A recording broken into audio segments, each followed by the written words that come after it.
Salut, c'est Ilu, le podcast du blog écrire-de-la-fiction.com, le podcast de tous ceux qui écrivent pour être lus.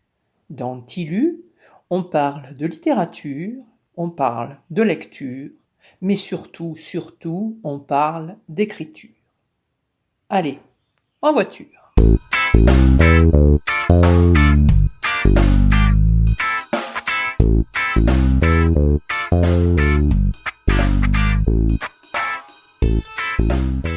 Nous allons voir aujourd'hui comment écrire une nouvelle et 3 méthodes pour vous tirer d'affaire si vous êtes bloqué en cours de route. Vous est-il arrivé d'avoir une idée mais de ne pas savoir par où commencer pour écrire une nouvelle, plus écrire un roman? D'entendre une anecdote et de vous dire voilà qui ferait une bonne nouvelle, puis d'écrire un premier jet et d'avoir l'impression que vous êtes passé à côté du véritable enjeu. De commencer à écrire un roman et d'abandonner au bout de quelques chapitres car votre idée de départ ne vous paraît plus si géniale et que vous avez l'impression de patauger dans un marécage sans jamais trouver la sortie. C'est très bon signe, vous êtes sûrement un écrivain. Pour le vérifier, nul besoin de pondre 300 pages d'une traite. Commencez donc par écrire une nouvelle. Comment écrire une nouvelle? Trouvez le sujet. Trouver un bon sujet de nouvelle n'est pas très difficile. La vie quotidienne en regorge, car chaque micro-événement, chaque miniature est pleine de références dans lesquelles un lecteur lambda pourra se retrouver. Écrivez sur les pensées de Marie pendant qu'elle fait la vaisselle, la rencontre orageuse de Jacques et Luc dans la cage d'escalier, le meilleur moment de la journée de Pierre lorsqu'il rentre chez lui le soir retrouver ses enfants ou la première gorgée de bière. Le lecteur saura de quoi vous parlez. À vous d'écrire une histoire, c'est-à-dire de bâtir un récit autour de ça. Les anecdotes, entendues ici ou là, les sempiternelles histoires serinées par vos amis ou vos grands-parents à chaque fête de famille, les souvenirs d'enfance, les nouvelles brèves de journaux, les faits divers, les rêves qui vous visitent ou que l'on vous a racontés, tout, absolument tout, est matière à écrire une nouvelle. Jusqu'aux images, aux œuvres d'art, aux paysages, tout est bon. Très souvent, la combinaison de plusieurs de ces éléments entre eux sera décisive et emportera votre imaginaire vers un lieu que vous ne connaissez pas. Pour illustrer cela, je vous recommande de lire mon article « Comment surmonter le blocage de l'écrivain et lutter contre le manque d'inspiration » qui montre en détail comment combiner des choses éparses pour construire un récit. La nouvelle, un genre à part entière. La nouvelle est un genre que l'on pense à tort issu de la littérature anglo-saxonne. Il est vrai que de très grands auteurs anglais et américains y excellent. Edgar Allan Poe, Scott Fitzgerald, Ernest Hemingway, William Faulkner, Roald Dahl, Henry James, Flannery O'Connor, John Updike, Raymond Carver, pour ne citer qu'eux, savaient très bien comment écrire une nouvelle. Les lecteurs en redemandaient. En France, c'est un large paysage narratif qui s'ouvre entre Guy de Maupassant, référence incontournable des manuels scolaires, et Philippe Delerme, écrivain minimaliste, chantre du petit rien. Écrire une nouvelle à chute. De nombreux sites proposent une définition de la nouvelle qui la réduit à un mini-roman et fait croire aux écrivains en l'herbe que la forme est fixée une bonne fois pour toutes. Selon ces sources, la nouvelle serait bâtie autour d'un unique schéma narratif et d'un seul, comme ceci. Situation initiale, éléments déclencheurs, péripéties, résolution, chute surprenante. En général, les tenants de cette forme unique insistent lourdement sur la nécessité de la chute, sans laquelle un bref récit ne pourrait prétendre au doux nom de nouvelle ou pire, serait raté. Rien de plus faux. Écrire une nouvelle ne veut pas toujours dire se conformer à ce schéma narratif de mini-roman. La logique du récit. Cette définition, certes, répond à la majorité des nouvelles parues à ce jour, et d'ailleurs à la majorité des histoires racontées. Dans la meilleure blague, ce qu'on attend avec impatience, c'est la chute. Dans les contes, ouverts par « Il était une fois », les dernières lignes se présentent sous une forme classique pour fermer la boucle sur le modèle de « Ils vécurent heureux et eurent beaucoup d'enfants ». La fable délivre une morale, parfois en incipit, mais plus souvent en tant que chute. La majorité des romans sont une suite de crises et de conflits menant à un climax, après quoi l'auteur referme aussi toutes les boucles narratives ouvertes dans le corps du récit. Il était donc logique que la nouvelle, elle aussi, se calque sur ce schéma. Toutefois, il n'est pas obligatoire d'obéir à ce diktat. Les raisons de ce choix. La majorité des auteurs de nouvelles se sont pliés à ce diktat de la forme, non pour des raisons d'efficacité ou par choix, mais plutôt à cause de contraintes alimentaires. L'habitude s'en est hélas perdue, mais il fut un temps où les magazines grand public publiaient des nouvelles, ce qui permettait aux écrivains de peaufiner leur style en même temps qu'ils gagnaient quelques sous. Ces nouvelles étaient contraintes dans un nombre de mots très réduit et devaient donner au lecteur de quoi réfléchir, de quoi rêver, mais surtout de quoi se souvenir et de quoi raconter. Et l'envie d'acheter le numéro suivant. D'où la nécessité d'une chute. On publiait aussi des recueils de ces nouvelles avant de s'attaquer à un roman afin de montrer son savoir-faire. Les exceptions. Cependant, la nouvelle, grâce à sa brièveté, est avant tout un champ d'expérimentation sans limite. À lire Borges, Bioy Casares, Delerme, Vian, Philippe Cadic, on mesure mieux tout ce que permet ce format et qui va bien au-delà de cette notion de chute. Jim Harrison himself, le plus américain des romanciers américains dans sa nouvelle Les œufs, nous parle, durant 118 pages et 17 chapitres, de la petite histoire d'une éleveuse de poules obsédée par son désir d'enfant. À l'opposé des clichés qui courent au sujet de la nouvelle, son texte court, lui, en liberté, sur 118 pages et 17 chapitres, et se rit du schéma narratif soi-disant obligatoire. Résultat, on pénètre dans l'intimité d'une femme vivant dans le Montana. Pas de péripéties, pas de climax, pas de chute. Rien que de la vie quotidienne.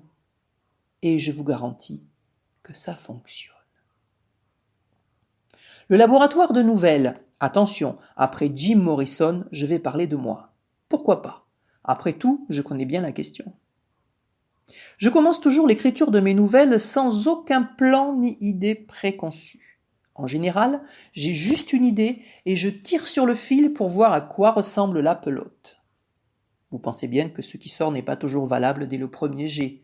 Mais j'ai mis au point une méthode qui me permet de progresser chaque jour et c'est ça qui m'intéresse.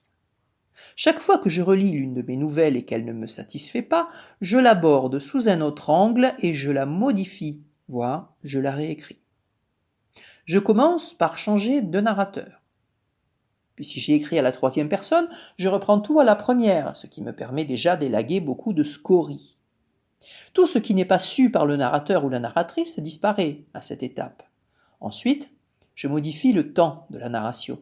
De l'imparfait plus passé simple, je passe au présent, ou le contraire. Puis, je décale le point de vue. Pour bien comprendre ce qu'est un point de vue narratif, je vous recommande la lecture de mon article Point de vue narratif, l'écrivain et son double.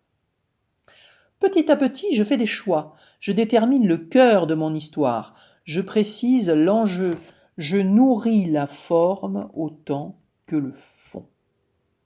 Parfois, lorsque j'ai fait tout ça, je reviens à la première forme, qui reste tout de même la meilleure. Pas grave.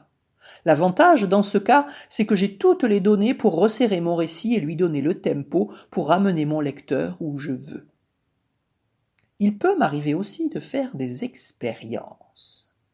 Par exemple, j'ai choisi d'écrire ma nouvelle de Chat Noir au futur, ce qui est très rare dans les textes de fiction. J'aime bien ce qui est rare. Plus sérieusement, cette idée m'a paru intéressante en rapport avec le thème central de la prédestination et de l'impossibilité de changer l'avenir que je voulais y insuffler modestement. Vous me direz si c'est réussi. Pour ma nouvelle Bienvenue chez nous, je voulais m'essayer à écrire une nouvelle fantastique sans en faire trop dans le spectaculaire, cultiver l'étrange et produire une forme incantatoire susceptible d'envoûter le lecteur. Cela n'est pas parfait, loin de là, mais en tout cas, les quelques lecteurs dont j'ai eu un retour m'ont tous assuré qu'ils trouvaient cette nouvelle bizarre, mais qu'ils n'avaient pas pu s'arrêter de lire avant la fin. J'estime donc avoir atteint mon but. Dans Lendemain de fête, je prends exprès le contre-pied de ce que l'on apprend partout, à savoir ne pas décrire longuement un décor, mais plutôt montrer une action. J'ai voulu savoir jusqu'où je pouvais décrire et comment je pouvais faire coller ma description au ressenti d'un personnage. Enfin, Les Voix du Seigneur est une nouvelle construite sur un schéma narratif des plus classiques, mais où j'ai tenté de rythmer les phrases de façon à suivre le mouvement de la marche. Ce qui nous amène à comment écrire une nouvelle classique. Suivez le guide. Comment écrire une nouvelle, les 8 règles à suivre. Écrire une nouvelle fantastique, policière, sentimentale, historique, poétique ou réaliste, le choix vous appartient. Elle peut s'écrire sur quelques pages ou plus d'une centaine. Nous venons de voir qu'elle ne répond pas forcément à la définition de mini-roman. Cependant, pour publier, vous veillerez à respecter quelques règles. Écrire une nouvelle, règle numéro 1. Les personnages. 1 à 2 personnages, rarement 3, pas plus. Vos personnages doivent acquérir de la densité en quelques mots, ce qui signifie que vous devez approcher leur psychologie de très près, mais faire très attention de demeurer dans le cadre de l'histoire que vous racontez. Écrire une nouvelle, règle numéro 2, le point de vue. Un seul point de vue, pas plus. Rien ne vous y oblige, mais ce sera plus facile à gérer. Du moins au début, conformez-vous-y. Quand vous serez plus aguerri, vous pourrez commencer à vous amuser vraiment avec les points de vue. Écrire une nouvelle, règle numéro 3, le point de départ, une histoire ou une anecdote. Ce peut être l'histoire d'un personnage, comme nous l'avons vu pour la nouvelle de Jim Harrison, Les œufs, dans le cas d'une nouvelle longue. Pour un texte court, une nouvelle de quelques pages à peine, préférez une anecdote, un événement. Immergez-y votre lecteur sans lui donner toutes les clés. Vous les distillerez au fil du récit. Écrire une nouvelle, règle numéro 4, l'enjeu. Un enjeu, une question centrale. Poussez votre lecteur à s'interroger, produisez une sensation, un choc, un impact. Une nouvelle se lit d'une traite, le lecteur doit parvenir à la fin en ayant en tête tout le récit depuis le début. Tout votre texte doit être construit autour d'une question centrale qui servira de fil conducteur. Il est important que cela reste une question, au contraire de la fable qui proposera une morale. La nouvelle proposera au lecteur de répondre à sa manière à un questionnement. Écrire une nouvelle, règle numéro 5, l'exposition. Faites une exposition courte en incipit. Encore plus que dans le roman, votre incipit doit faire basculer le lecteur immédiatement dans l'ambiance que vous souhaitez instaurer. L'incipit d'un roman capture l'attention du lecteur et l'emmène sur les chemins de la fiction tranquillement en le prenant par la main. L'incipit d'une nouvelle, souvent, lui donne une bonne bourrade dans le dos pour lui faire dévaler la pente vertigineuse qui s'ouvre sous ses pas. Écrire une nouvelle, règle numéro 6, le rythme. Plus votre texte sera court, moins il y aura de temps mort. Logique. Chaque mot devra contribuer à l'harmonie de votre édifice. Vous pouvez créer la surprise, ménager des rebondissements, entretenir le lecteur dans une idée fausse jusqu'au bout. Dans ce cas, ce sera bien une nouvelle à chute. Rythmez votre récit comme un morceau de jazz à partir d'un tempo. Écrire une nouvelle, règle numéro 7, le style. Le style est un élément majeur de la nouvelle. C'est le moment de vous donner à fond. Choisissez vos mots, ciselez vos phrases, alternez court et long, ménagez des paragraphes. Coupez tout ce qui dépasse et ne sert à rien, même si ça fait joli. Les descriptions de l'environnement et le cadre spatio-temporel seront évoquées de façon chirurgicale, avec précision et concision. Écrire une nouvelle, règle numéro 8, la fin. Finissez sur une phrase forte. Quelle que soit votre fin, chute ou pas chute, boucle fermée ou fin ouverte, terminez sur une image forte. La fin ouverte laisse le choix au lecteur et nourrit son questionnement, mais elle est très difficile à réussir. La fin fermée clôture une bulle temporelle et doit laisser un arrière-goût dans la bouche. Écrire une nouvelle. votre terrain de jeu. L'avantage avec la nouvelle, c'est que vous n'y passerez pas 2 ans de votre vie. Entrons un peu plus dans le vif du sujet. Pour cela, reprenons les questions du chapeau, une par une. Nota bene, le chapeau, ce sont les 2 ou 3 phrases d'ouverture de cet article que je reprends donc une par une.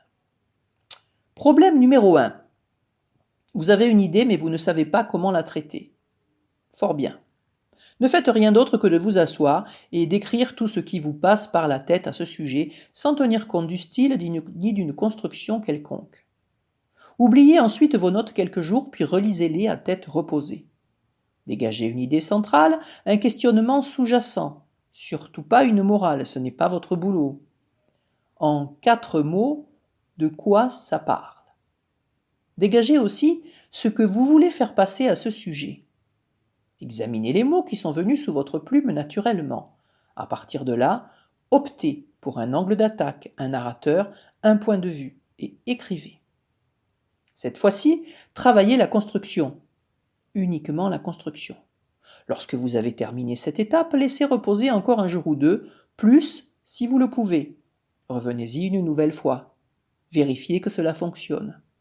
Si ça marche, attaquez-vous au style. Ciselez votre texte, élaguez tout ce qui est inutile, précisez vos images, ne gardez que ce qui fait sens, à l'exclusion de toute digression. Revenez-y autant de fois que vous le jugerez nécessaire. Faites lire pour vérifier le goût qui s'en dégage. Au besoin, retravaillez. Etc. Problème numéro 2, vous avez commencé à écrire mais vous n'êtes pas satisfait du résultat. C'est normal, ce n'est qu'un premier jet. Après un temps de pause, reprenez votre texte. Dégagez-en ce qui fonctionne et virez sans pitié ce qui est mauvais. Que vous reste-t-il? Travaillez sur ces éléments pour leur donner de l'épaisseur. Dégagez une idée forte et construisez autour. Ça ne fonctionne toujours pas? Pas de panique. C'est une magnifique occasion pour faire des essais, tester des procédés inédits. Commencez par la fin. Écrivez en lipogramme, écrivez au futur, changez de point de vue, essayez tout ce qui vous passe par la tête, c'est le moment de l'expérimentation. Puis, procédez de la même manière que tout à l'heure, faites des choix narratifs. Construisez, élaguez, ciselez ce qui reste, relisez, retravaillez, faites lire, ajustez, etc. Problème numéro 3, vous êtes en pleine écriture d'un roman égaré dans les méandres de votre imagination.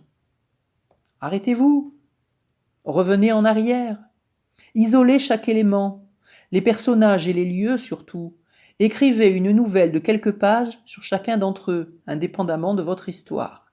Ne vous contentez pas de réécrire ce que vous avez déjà pondu d'une autre manière, abordez vos personnages sous d'autres aspects. Par exemple, écrivez un souvenir d'enfance de votre héroïne, ou parlez de ce jardin botanique où ce flic aimait à s'isoler un moment lorsqu'il était étudiant en droit, il y a 30 ans. Pour les lieux, imaginez aussi quelque chose en dehors de votre histoire. Exemple.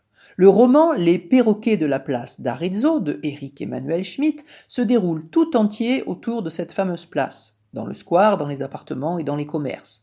Quelqu'un dépose de mystérieux messages et on suit les habitants se demandant de quoi il s'agit, qui les écrit, chacun dans sa logique, son histoire, ses désirs, etc. À partir de là, Schmitt s'amuse beaucoup. Si Éric Emmanuel Schmitt avait été bloqué à un moment de l'écriture de ce roman, ce qui m'étonnerait beaucoup, c'est pour l'exemple, il aurait pu décider d'écrire des nouvelles à part, de mettre en scène sur son chantier l'architecte de l'un des immeubles de la place, de montrer comment, durant l'occupation de Paris, la résistance avait ménagé une cache dans le square pour y déposer des messages, de raconter une histoire qui s'est déroulée dans tel hôtel particulier ou tel autre, etc. C'est une façon de sortir du cercle vicieux qui vous emprisonne en continuant d'alimenter votre imaginaire autour de votre projet de roman. À petits coups de marteau précis, sortez votre histoire de la gangue où elle repose. Voilà, j'espère que cet article vous aidera et vous permettra d'aller plus loin, d'aboutir vos chantiers en cours, de devenir plus exigeant et de perfectionner votre style. N'oubliez pas de rejoindre l'atelier de fiction groupe Facebook d'écriture créative si ce n'est pas déjà fait. Petit viatique pour la route. Rappel. Quels sont les ingrédients d'une bonne nouvelle littéraire? 1 à 2 personnages, un seul point de vue, une histoire ou anecdote centrale, un enjeu, une exposition courte en incipit, pas de temps mort et rien de trop, un style ciselé qui privilégie le rythme au service du récit, une phrase de fin forte qui laisse une impression durable. Comment utiliser la nouvelle pour se sortir d'une mauvaise passe? L'écriture de nouvelles peut être la solution pour reconnecter avec votre histoire et aboutir enfin votre roman. En écrivant des micro-récits autour de votre thème central et de vos personnages, vous renforcez la cohésion de votre monde de fiction. Comment écrire une nouvelle qui sorte des sentiers battus? Utilisez la nouvelle comme champ d'expérimentation de la narration. Le format court permet d'essayer d'autres schémas narratifs. Décalez le point de vue ou changez de narrateur. Commencez par la fin. Écrivez en lipogramme. Tout est possible. Ne publiez que le meilleur. Tilus, c'est fini. Salut, à la semaine prochaine.